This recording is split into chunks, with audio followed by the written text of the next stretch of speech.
Thank you. Thank you for this kind introduction and for inviting me here. For me too, this is the first sort of hybrid live talk in 2 years. So I'm very excited, a bit rusty too. So I'll do my best. And so basically, to translate this title, the technology I'll be presenting today can be described as a radar to detect consciousness. And like a radar, it works by pinging directly the brain with some energy, as I will explain in this case is a magnetic pulse, and then by reading out, analyzing a return signal, which is an electrical signal, electroencephalography from the brain. And in these 10 minutes or so, I will give the motivation, explain the methodology behind this and the applications and the future developments. But just let me say from the start that this has been teamwork. Whatever I will present here, it's been the result of years of work of a team involving the University of Milan, the Coma Science Group in Liège, University of Wisconsin, many partners within the Human Brain Project, and a company called Nexstim, a Finnish company. The problem we wanted to address, it's a fundamental problem in clinical neurology, that is the problem of detecting consciousness in severely brain-injured patients. And the problem has to do with the way we detect consciousness in our clinical daily work. So the way it works in hospitals, rehabilitation center, the classic approach, the gold standard, is to treat the brain as a black box, and we use an input-output approach. So basically, we stimulate the patients with sensory inputs, verbal commands, squeeze your hand, open your eyes, and then we observe motor behavior. If motor behavior is specific and reproducible, and so the patient shows the appropriate response to these commands, we say the patient is conscious. Otherwise, we say he's unconscious. Of course, as you understand, this is a critical decision with clinical and ethical implications. The problem is that this method can fail. It can fail in many ways. One way is that the patient understands everything, would like to move and show that he's conscious, but he's paralyzed. This happens often because of cortical or peripheral lesions affecting motor systems. And then it can fail because the patient does not get or process sensory information. This is another possibility, a very realistic possibility, where lesions to sensory systems are preventing the subject from processing information. So he doesn't even get the command, but he's conscious inside. And the problem is serious because intensive care medicine is, with its evolution in the last 50 years, is saving many patients and many brains, but sometimes what is left, it's a fragmented brain, a brain that is disconnected from the external environment, brain islands. And assessing consciousness in these patients with brain islands is very challenging. So patients in these conditions are about 1 million per year worldwide. So these are not small numbers. And there is an estimated diagnostic error in this population that is up to 40%. This is a lot. It means that 4 patients out of 10 are misdiagnosed as unconscious. And this is not surprising in a way because we use this input-output protocol, sensory input, motor output. This is the gold standard. But we know, after all, we all know that consciousness can be generated entirely within the brain and potentially by a brain island. We know that because we dream every night, and during dreaming, a vivid, intense consciousness is generated within the brain without any sensory input or motor output. So we know that, and we know that we need to improve the way we measure consciousness. Ideally, ways that are directly looking and pinging the brain, bypassing sensory inputs and motor output. So this is the challenge, and this is where we started from about 20 years ago. And we also started from a very important and interesting theoretical paper suggesting that, by Gerard Edelman and Giulio Tononi at the time, suggested that there is a link between consciousness and complexity in the brain, a specific form of complexity arising from the interactions of different parts, different neuronal population with different properties interacting as a whole. And so it's a balance between unity, between diversity and unity. Metaphorically speaking, this would be a long, of course, discussion. It's like the conscious brain is like an orchestra with different elements, different partitions and sounds playing as a whole. And if the orchestra is disconnected, lacks unity, and you ping one instrument, you will have a simple music. If the orchestra is all connected, musicians are listening to each other, but they have the same partition, the same sound, again, the music will be simple, lack of diversity. Only if there is this balance in the orchestra. They listen to each other and they have different properties, then you have this symphony. And going to theory to practice, we do the same with the brain. We measure this kind of complexity arising from the balance between unity and diversity by pinging directly the cerebral cortex with a technique called transcranial magnetic stimulation. It's a non-invasive way of activating local population of neurons, cortical neurons, the main players of consciousness, and then we record the electrical music of the brain with high-density electroencephalography, with many EEG sensors on the scalp.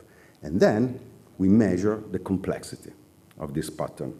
And we measure the complexity by zipping this pattern. So the idea is that the more information you have in the signal, the more the signal is, widespread and diverse, the less you'll be able to compress. And thus, we come up with an index of compressibility, that is an index of algorithmic complexity, that is called the perturbational complexity index. So this is the idea, and the rationale is quite simple for this perturb-and-measure approach. If the brain lacks unity, the response is going to be local, very easy to compress, resulting in low complexity. If the brain lacks diversity, the response will be large but redundant. Redundant information, easy to compress, low complexity.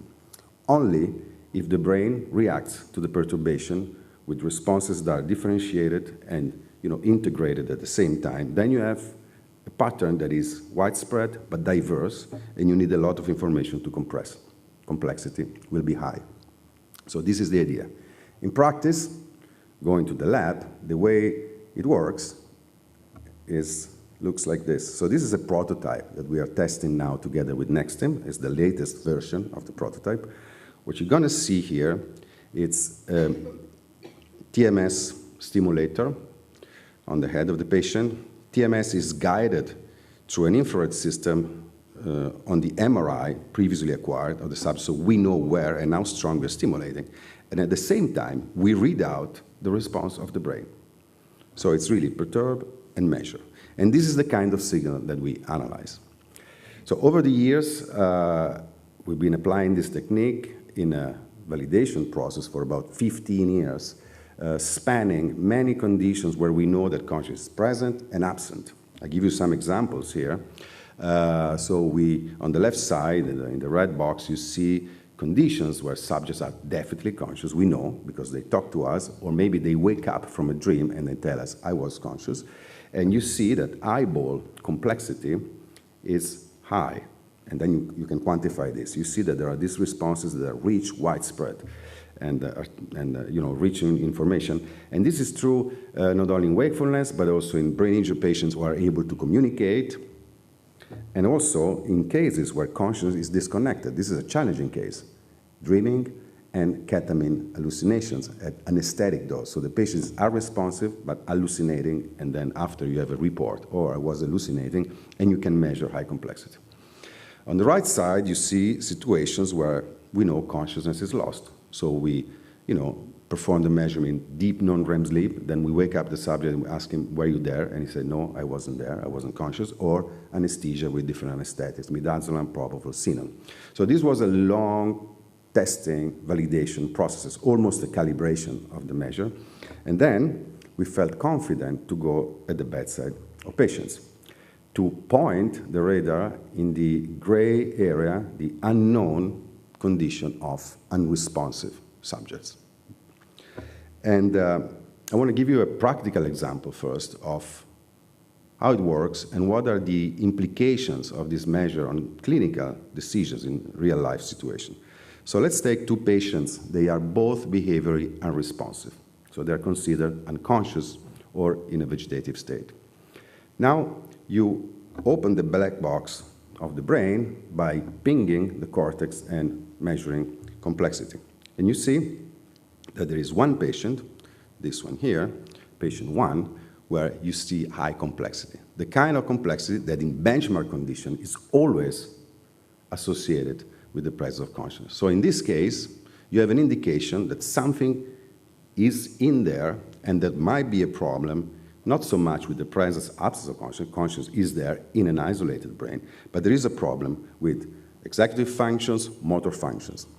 So you give a careful look to the patient, and in this particular case, so I'm taking an interesting case among many that we studied recently, you see that there is a lesion in a midbrain area that is the substantia nigra that is very important for dopaminergic modulation and very important to promote motor activity.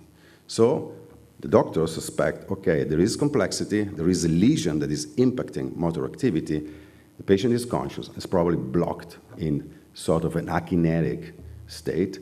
What we need to do is to push the dopaminergic drive, and you can do so by amantadine, for example.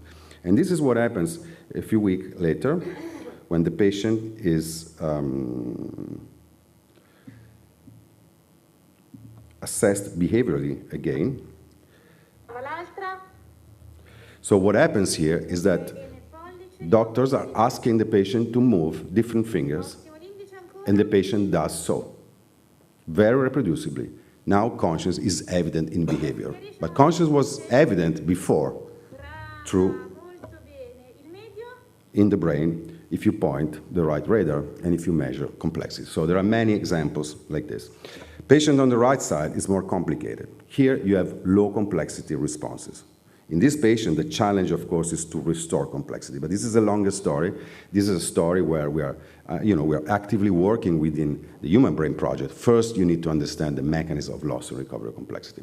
But let's stick to the diagnostic aspect, detecting consciousness above and beyond behavior, above and beyond sensory input and motor output. So when tested on large populations, this technique turns out to be very sensitive, 94%. This is a lot. It's unprecedented accuracy. Even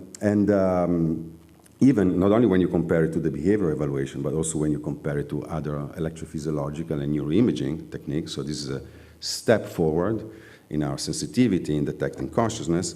And of course, this has been, taken up by, highlighted by magazines such as Scientific American and MIT Technology Review recently. But what's most important for us is that this was highlighted by the guidelines of the American Society, the European Neurological Society, the guidelines for diagnosing coma. There is a lot of work to do, though. So it works very well, but it needs to be simplified. We need to standardize the technique and bring it to the hospitals. And this is, it requires a lot of intellectual and also financial support. And we are actively doing this with Nexstim. We started it. So we are simplifying the machine with the vision that this perturb-and-measure approach, where you hold a magnetic probe in your hand and you look at the signal that is coming back, can be transformed in something akin to another very successful technique that we use every day in hospital to make diagnosis, where we ping tissues with ultrasounds and read out the state of the brain. And this is, of course, an operator-dependent technique, but once standardized and once you have good readouts, it works. And so it's very promising, even because recent works have shown that this kind of perturb-and-measure approach is very effective in assessing the cortex of patients, stroke patients. and to assess their evolution in a way that is clinically relevant. So this opens up, of course, the possibility of applying this to a much larger population and the major cause of disability in Europe. So I just want to conclude by just reminding that this was, a lot of people involved in Barcelona, Liège, Paris, Oslo, Milan, Wisconsin, and now it's also becoming important, the American contribution, because these machines have been delivered to Massachusetts General Hospital and UCLA Neurosurgery and Psychology Department for starting a multicentric study in view of a clinical trial in the future. Thank you.